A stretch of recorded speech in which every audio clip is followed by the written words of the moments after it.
Supermicro has vision. PuTTY keys are unstuck. Micron is cashing in their chips. BMC acquiring Netreo. IBM eyeing HashiCorp. EXSi is open to attack, and Stephen and I take on non-competes in this week's Rundown episode. Hello, everyone, and welcome to the Wednesday, April 24th episode of the Gestalt IT Rundown.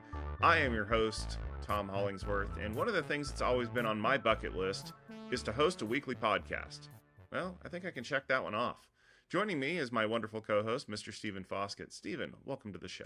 It's good to be here on National Pigs in a Blanket Day. And for those of you who don't know what pigs in a blanket are, I pity you. It's okay, Stephen. Not everybody can enjoy the wonderfulness that is a hot dog and a croissant, but we have all of the great news stories coming your way with some exciting things in store for you in the world of enterprise IT news. We're going to be starting off with a story about Supermicro because at Intel Vision 2024, they unveiled a series of servers powered by Intel Xeon 6 and Intel Gaudi 3 chips, including the first OCP DH-MHS motherboard from a major vendor. This new standard extends the reach of OCP from accelerators and network cards to motherboards. But does this signify a shift away from proprietary designs? Well, first off, I have to give a shout out to my pal Patrick Kennedy over at Serve the Home. His eagle eyes brought this story to us, and I thank you, Patrick, as always. Yeah, this is really interesting. So, as you probably know, Supermicro is the king of, well, frankly, excellent server designs. In fact, full disclosure, when I built a server for the Gestalt IT office, I use the Supermicro motherboard because, well, they're great. But one thing about Supermicro motherboards is they're also proprietary. And that is great sometimes and not so great other times. As you know, the OCP community has been developing non-proprietary open hardware designs. Most servers now can use OCP network adapters. These are specialized cards in a special form factor, special interface, etc., that allow you to have a network card that can fit in almost any server. Yeah, I know that sounds like a PCI Express card, but this is a special one. It's a different form factor. It has more of everything in order to support more of everything. Now, OCP has a lot of other great stuff. In fact, we've gone to the OCP conference a couple of times, and it is really neat. Honestly, if you're a hardware nerd, I definitely recommend checking out the OCP hardware designs. One of those designs is a design for a standard motherboard.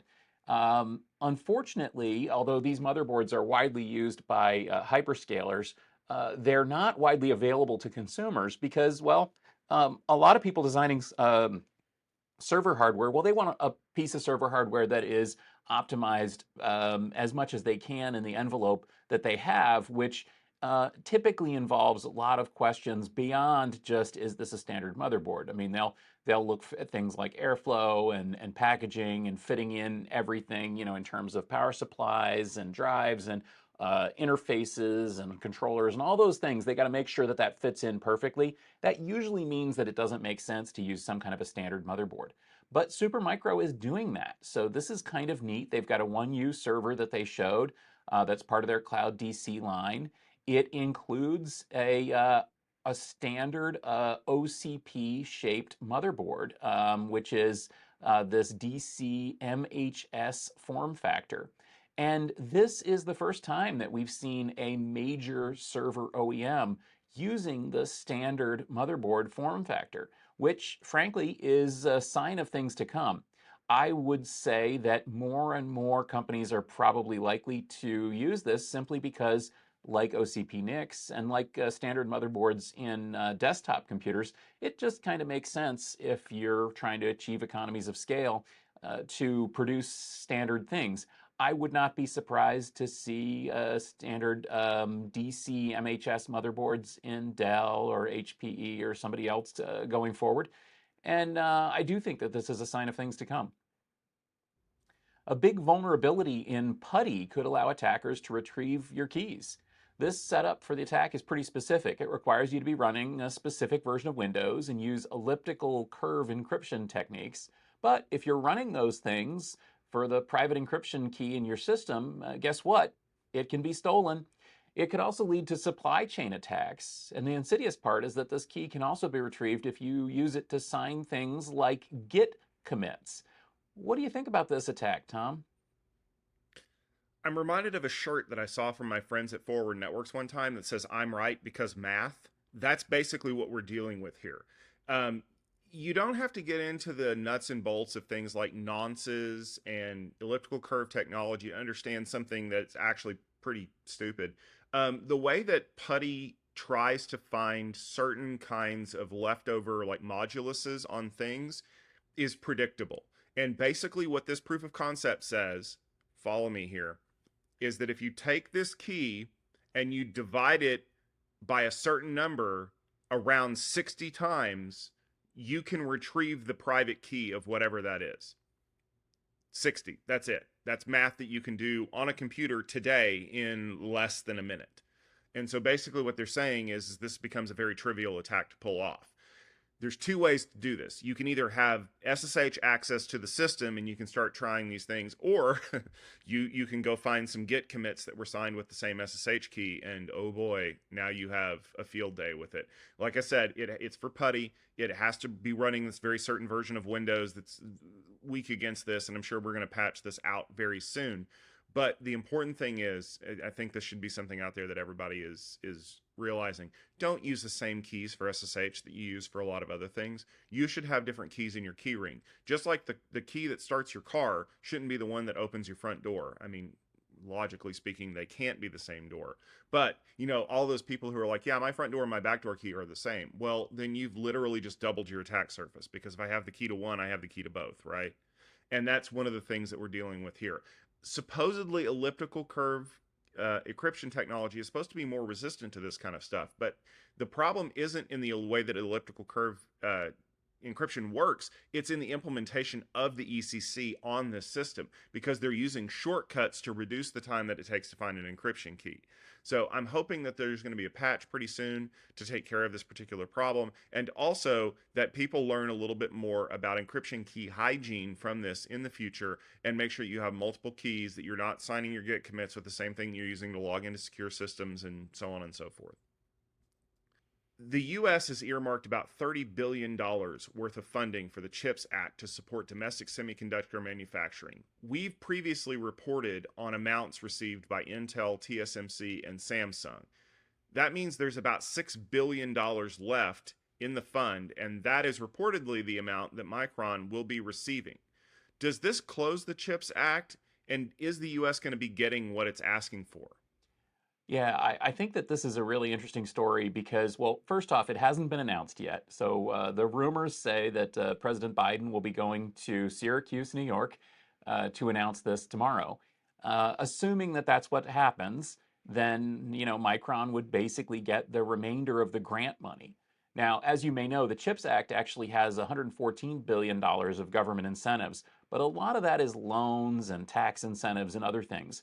Of the grant money, basically cash money given out to companies to do stuff, this would represent the end of it.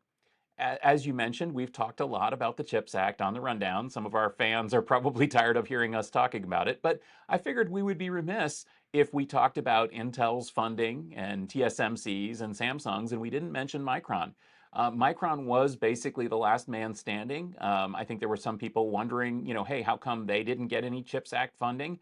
Well, I think they're gonna, and I think it's gonna be about $6 billion because that's about what's left to give out. That would be about the same as some of the other companies have received in direct grants. I think there could also be some other aspects to this that we could see. There could be loans, there could be other incentives coming from the federal government, as well as from the state of New York. Reports suggest that the governor of New York will be there as well, and she's likely to try to support it as much as she can, though I doubt that they've got billions to hand out. In addition to the companies that we mentioned, by the way, I should also mention that BAE Systems, Microchip Technology, and Global Foundries also received CHIPS Act support. And again, this all points to Micron getting what's left. Micron has also talked previously about the fact that they were eyeing expansion overseas, for example. And I think that that may have been a way for them to make sure that they got what was coming to them and that they got a fair share in comparison to some of these other companies. Overall, this looks like a big investment. Micron, of course, is in Boise, Idaho, and they are doing a lot of expansion in the upstate New York area. And I think that this is a way for upstate New York to make sure that it's got its share of funding as well. And this, I think, overall is a good move. New York is a great place. There's lots of workers there. There's lots of water, lots of power. Makes a lot of sense. Kind of like Ohio makes sense for Intel, and kind of like some of the other locations leave some of us scratching our heads. Will the U.S. get what they want? Well, they're certainly going to get manufacturing.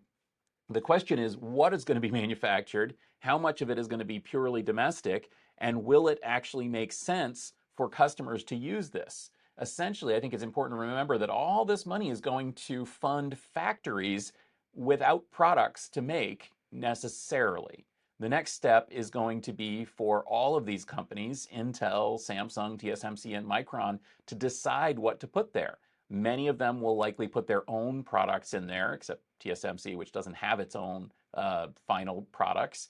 Certainly Intel, Samsung, and Micron are likely to use their factories to produce their own finished products. But beyond that, I think everybody recognizes the fact that every one of these companies has to find customers, and those customers have to be willing to work with new fabs in new areas. Plus, we've heard some rumors about difficulty in terms of getting employees that want to work the way that these companies want to work, culture clashes between the specifically, especially with TSMC and American workers. And I think a lot of that stuff is things that we're going to have to overcome in order to get these factories up and running and for the US to get the kind of payout that it wants from this funding. BMC is picking up observability company Netreo. BMC is excited about the full stack observability solution from Netreo and how it offers a glimpse into networks and applications. Netreo also utilizes open telemetry for their solution, which is an area that BMC is looking to grow. The goal is to integrate the solution into BMC's existing Helix AIOps platform. I will say that Stephen Dickens over at the Futurum Group did a really great job of running down the aspects of this acquisition, which are super important to people out there in the industry. I mean, you need to have an observability solution if you're trying to offer these kinds of things to your customers where you want to be like the all-in-one stop shop. And it's not just observability of infrastructure. You have to know the network conditions. Otherwise, your cloud can be down for no reason and you don't understand why. And you also have to understand application observability, because if you don't understand how the applications are interacting with the network and with the infrastructure, you could have green lights across your board and things are still down because of something in a function call in the application that just isn't working out. The thing that had me the most excited, though, is this idea of utilizing open telemetry. A lot of you out there that are watching the show may be too young to know why SNMP both gives everybody hives, but is also magical. And it's magical because it is a standard and because you can pull devices and get information from them without having to hack together some weirdness. Now, granted, again, going back to the hives part, SNMP is very much like a product of its time, and it doesn't do everything we want it to do. That's why we started to embrace things like APIs and stuff like that. But when we jumped into that market, APIs are very proprietary. You have to worry about things like, well, am I writing to the right spec, and how does this work, and why am I not getting the information that I want? And OpenTelemetry solves a lot of those problems because it standardizes the process.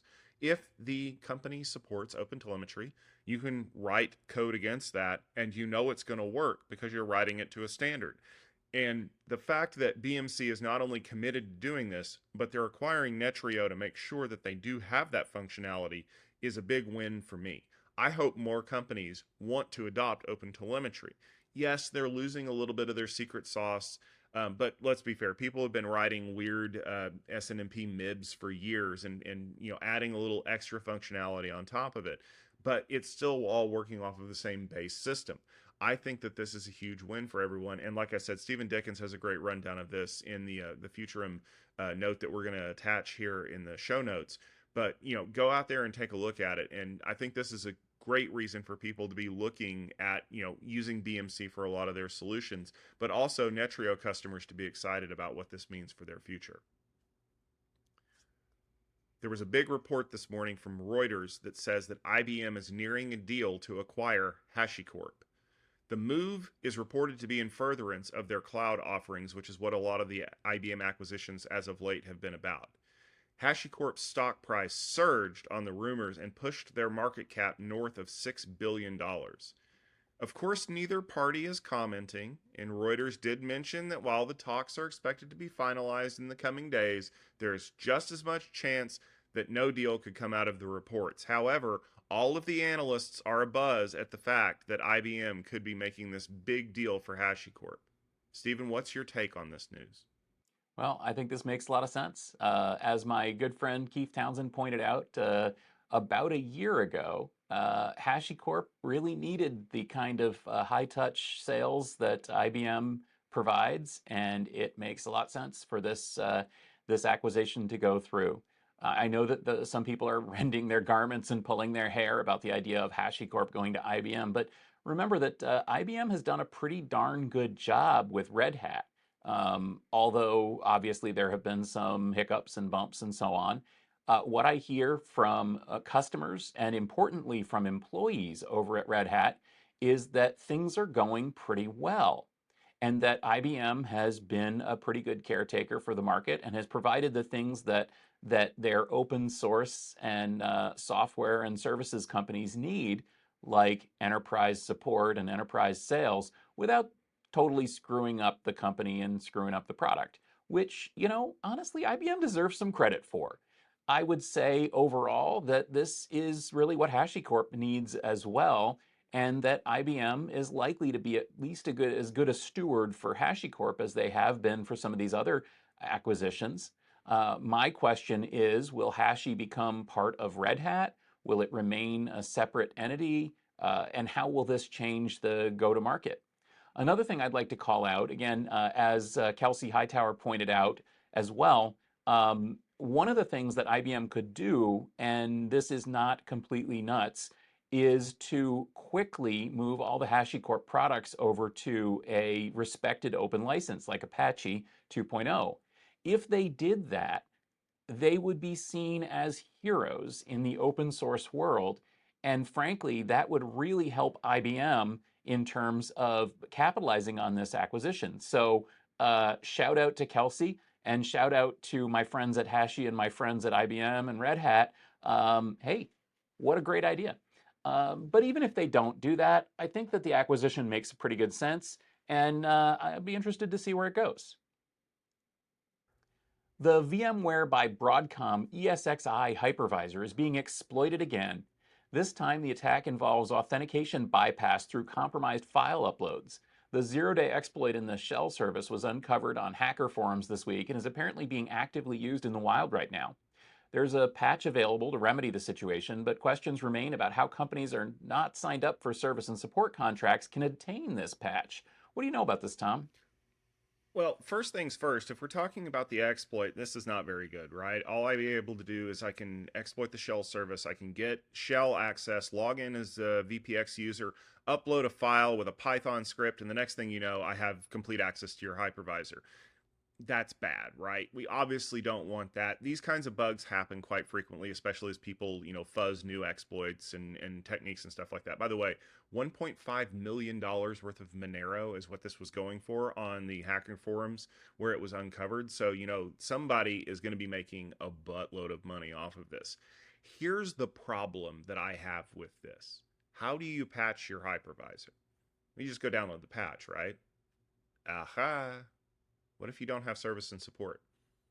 That's one of the problems that we've seen from companies like Microsoft for a number of years, right? Because I get it. From the perspective of a company that is not wanting to keep around developers who still write code for Windows XP, like those are people that are not going to ever really get retrained in new methods or things like that. And keeping those people on the payroll is a bad idea. unless you have people who are paying you to support those job functions, right? We all know that there are a lot of automated teller machines that still run on things like Windows XP. Well, as long as the ATM companies are paying Microsoft to keep that developer on staff to write this code, great. But now we look at what Broadcom, now the owner of VMware, wants to do, and they want to be able to get revenue from those kinds of things. Well, that means moving this to service and support contracts. And you would think, oh, not a big deal. I'll just pay service and support. Well, some people aren't able to do that. I will tell you that I have seen a link to an underground VMware patch distribution hub where people who are not under service and support can go download said patch and make sure they are updated against that hypervisor. Again, I'm not going to tell you where to go find that because that violates VMware by Broadcom's terms of service. I'm saying that the community is jumping ahead of this problem to make sure that they cannot be actively exploited in the future. We have seen stories in the last couple of weeks where Hawk Tan has basically had to admit that maybe this idea of transforming VMware overnight into this subscription revenue giant isn't working out the way they wanted to, and they're going to have different kinds of rules for people who are in the middle of that transition. The install base for the VMware EXSi hypervisor is so huge that they really have to look at the possibility that they're going to have to offer security patches like this free and available for anyone who wants to download them, so that you're not going to be dealing with a PR nightmare once we find out that someone got shell on your hypervisor and started going ham on all of your VMs. We had a closer look story this week, and boy, it's a doozy, because in a landmark ruling, the U.S. Federal Trade Commission has ruled that non-compete clauses in employment agreements are no longer valid, and all existing non-compete agreements 120 days from today are null and void. The government argues that non-compete agreements stifle wages and reduce the talent pool for all companies to draw from. Now, if you ask the businesses, they're going to tell you that they need to protect their intellectual property and development processes. The ruling came after 26,000 public comments were made on this case.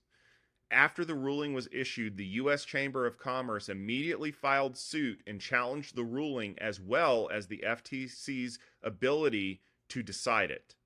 Now, there was similar action that was expected from the National Labor Relations Board around this same topic, and there were some that were saying that the FTC was kind of in a race with the NLRB to figure out who could get the news out the fastest. This is a big issue in enterprise technology because, according to the reports, 1 in 5 Americans are covered by a non-compete agreement at any given time right now. Stephen, what should we make of the FTC's decision to invalidate all non-competes? Well, first off, I think that maybe we should talk a little bit about non-competes generally, because this is one of those things that you and I, Tom, when we go to Tech Field Day events or other events and we're talking to people from other countries and we mention non-competes, there's usually a lot of, wait, what? But this is not specific to the United States. There are non-competes in other countries as well. And I think that it's important also to point out that non-competes are somewhat controversial even here in the US. For example, in California, they've moved pretty aggressively to get rid of or to block any non-competes. And in fact, California won a major court case showing that they can invalidate the non-competes of other states if somebody moves to a company in California. And that's a big, big deal. Similarly, we've seen a little bit of a back off from this. In fact, we talked about on the rundown years ago when Massachusetts decided to lighten up a little bit on non-competes. As I mentioned at that time, full disclosure, I've actually been the subject of non-compete action when I worked in Massachusetts in tech firms. And frankly, my opinion concurs with the government's position on this, as well, I should point out, as basically every reputable academic study of the question. And in that non-competes do stifle worker wages, limit worker mobility, and limit overall innovation in technology. One of the things that I've long wondered is how come the high-tech industry in Massachusetts and the high-tech industry in Silicon Valley didn't sort of follow the same path. My position is that it comes down to non-competes. Effectively, you have situations in California, a lot of stories where people literally move to a company across the street or jump and start their own company and do amazing, innovative, and exciting things that would not have happened in Massachusetts because the employees would be worried about being sued or potentially even being blocked for years from working in the same industry. It's just not fair. Now, I'm not trying to say that non-competes are entirely illogical or make no sense anywhere. I could see for senior executives, maybe you might want to have a non-compete agreement, but I figure that it should be pretty rare. I felt like that's really what this whole concept was originally designed for, was to keep the CEO of this company from competing with the CEO of that company.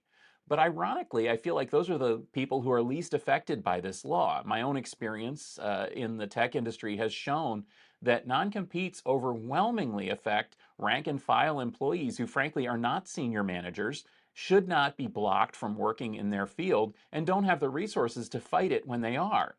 And when executives, who maybe you could make a case should be affected by this sort of thing, when they switch, there's usually not as much trouble because they see non-competes as just another negotiable item that they have to work through with their new company and their old company. And generally, they negotiate a compromise that lets them out of the non-compete agreement. In other words, this is just another way of businesses blocking their employees from doing things that their employees ought to be able to do, and it hurts everyone.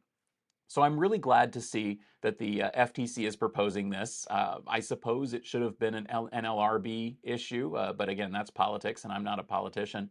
And one more thing I should point out. First off, it hasn't gone into effect.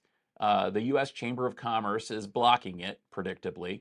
And also, there is a carve out here in that non-competes for senior executives making more than about $150,000 with strategic decision-making roles, that their existing non-competes are enforceable, but companies can't make new non-competes with new executives, and that those will expire after a few years. So I guess they are carving out a little bit here, but overall, this is a pretty comprehensive move. It's a pretty comprehensive block, and it's one that, frankly, academics, the government, and myself would support. How about you, Tom? So I have to be the devil's advocate here because a lot of people are thinking, oh, well, this is just going to create all kinds of problems because now I can go to work for Amazon and then learn all their secrets and then go over to Microsoft and implement all of Amazon's secrets at Microsoft. No, you cannot, because a non compete is not a non disclosure agreement. Those are two separate things. Everyone knows that an NDA means that I can't talk about something, right? You sign that non disclosure agreement, and unless you're willing to violate those terms and be sued in court, you can't do that.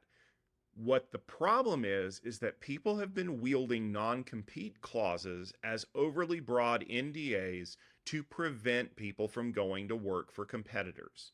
And we see it all the time outside of the tech industry, right? If you work in a space where, let's just say, you work for a reseller, you can't go work for another reseller for a certain period of time. Why? Well, the problem is that people think that customers are loyal to people, not companies. And so when you move from company A to company B, your customers will follow you. Well, there's ways around that. This covers those problems. What it doesn't cover is the NDA of I went and I developed a whole bunch of research and created new products for this company, and now I'm going to go over and I'm going to replicate the same work at a different company, only I'm not going to have to do all the hard stuff first. I can just give them the end result. That is what an NDA is supposed to protect. That is what a patent is supposed to protect, right? But I have a question for you, Stephen. How many of these things do you see that are actually patented? Well, that's the crazy thing, is that in my opinion, in my experience in this industry for quite a while, again, in my experience in this industry, I see non-compete used to restrict workers' movements, to stifle innovation, to stifle competition, and as a way for companies basically to butt heads instead of as a way to actually serve legitimate business needs. As you say, trade secret misappropriation and non disclosure and that sort of thing, those laws ought to exist They do exist, and they ought to be enforced. You shouldn't be able to take your employer's secret stuff and go to a new company and do the same thing. And that, of course not. And you obviously shouldn't be able to infringe upon patents. But what I see is that time and time and time again, non-compete clauses are used basically to punish the little guy. You shouldn't quit, because if you quit, you can never work in computer networking. You can't work for another computer networking firm. Good luck, buddy. Oh, you can't quit because, we compete with all the cloud companies. You better not go to one of those companies. I mean, it hurts people. And as I said, I don't see this affecting a lot of executives except as an additional charge. I mean, one of the most famous non-compete cases was when Mark Papermaster left IBM and went to work for Apple. This was a huge, huge deal back in 2008, but it's important to remember that the case was non-compete, yes, but it was also trade secret misappropriation. So it wasn't that non-compete was the problem. It was that they were just adding this on as just another count. And frankly, that's what I see as the impact of this on executives. On the little guy, well, the little guy is not going to fight it, and he's just going to grin and bear it and stick with a job that he shouldn't stick with. The hope from the FTC, assuming this ruling actually gets to be put into law, is that we're going to see far fewer cases where employees are forced to stay at a job because their likelihood of being employed in that same industry is going to go away in the event that they leave. It should also lead to higher wages because now companies will be more willing to give you a raise when they know they can't hamstring you from moving on. I do think that what it should also end up leading to is that a lot of these trade secrets will now become patented things, and it will reduce abuse of the patent system. Because now that you have to worry about whether or not an employee can leave and potentially disclose things, even if they are bound by an NDA, you want to get that protected under law. And I could wax intellectual about abuse of the patent system and trademarks and trade secrets and things like that. All you have to know is that the formula for Coca-Cola has never been disclosed because they don't want anybody to know what it is, because they don't want anybody to get close to using it. But now, we'll see if that changes the calculus of how companies want to address the situation with their employees. I think in the long term, this is going to be a very good thing, but I think it's going to mean a lot more NDAs for people, a lot more very stringent NDAs about very specific pieces, and could potentially lengthen the time that those NDAs are enforced. But, that's a legal consideration, and I'm not a lawyer the last time I checked, so we'll have to see kind of how that falls out. Stephen, we have several events coming up in the space of Tech Field Day that I want to let people know about because this is a really exciting time for everyone. We are less than a month away from Mobility Field Day 11. We have a huge lineup of presenters, companies like Arista, Solona, Fortinet, Juniper, and we just added Ubiquity and Eno to our list. So it's going to be a very packed 2 days of presentations. You can go to techfieldday.com to learn a little bit more about what's going on. And right after that, we have another event coming from you. That's right. We've got App Dev Field Day coming up May 29th and 30th. We're going to be bringing a great group of independent technology folks together as our delegate panel. We're starting to make those announcements, so check out the Tech Field Day website as we announce the delegates that are coming to App Dev Field Day. Then first week of June, we're going to be in Las Vegas for Cisco Live US. We're going to be doing Tech Field Day Extra there. We have presentations from our friends at Cisco. Of course, there are going to be some big announcements that we're going to want to dig into. And then we're going to be hearing from OpenGear as well. They're a longtime friend that participates during Cisco Live US. It's going to be a week of fun and hopefully not 100+ degree weather. Maybe, we could go take in a baseball game. Oh, wait, that won't happen for a couple more years. Not for a few more years, Tom. At that same time that you're at Cisco Live in Las Vegas, I'm going to be in Orlando for Click Connect. We've just announced that Tech Field Day is going to Click Connect. If you're in the data platform, analytics, business intelligence type space, check out clickconnect.com. You can learn more about the event, and I would love to see you there. Also in June, we've got some exciting things going on. We've got our Cloud Field Day coming up June 12th and 13th. And of course, the annual 6.5 Summit, the biggest event on the Futurum calendar, is June 11th through 13th. and we're starting to make some announcements of the companies and speakers that are presenting there. And then, of course, am happy to announce that we are going to be a part of HPE Discover this year. We're going to be doing Networking Field Day exclusive with Aruba. And you may have seen this week that they had a big announcement in the wireless space. If you haven't yet, go check out what they've been talking about, what they've been releasing. We're going to get a technical deep dive into all their new hardware and all of the new services that they're offering. This is the first time that the conference formerly known as Aruba Atmosphere is now a part of HPE Discover. I hear that we get to take in a keynote in the Sphere, and I am excited to spend my first time checking that out. Antonio Neri is going to rock the house. We know he will. And they're already announcing some big names that are going to be there. I believe I saw Jensen Huang is going to be a part of that keynote. So make sure you tune in for that, because we'll have coverage of the keynote, but we'll also have field day sessions, and we'll be talking all kinds of interesting networking technology. All right, that will just about do it for this episode of The Rundown. We want to thank everyone for tuning in. Remember that you can find us every week, whether you want to listen to us on our YouTube channel at youtube.com/GestaltIT video. If you want to head over to gestaltit.com to check out the show notes and some of the details behind the stories that we reference. And then, of course, if you want to listen to us in a podcast feed, just search for Gestalt IT Rundown in your favorite podcast application. We'll be back next week, 1st of May, May Day, with some great news stories. Until then, for myself and for Stephen Foskett, thank you for joining us for this little jaunt through the news. We'll be back. Until then, take care of yourself, and we'll see you next week.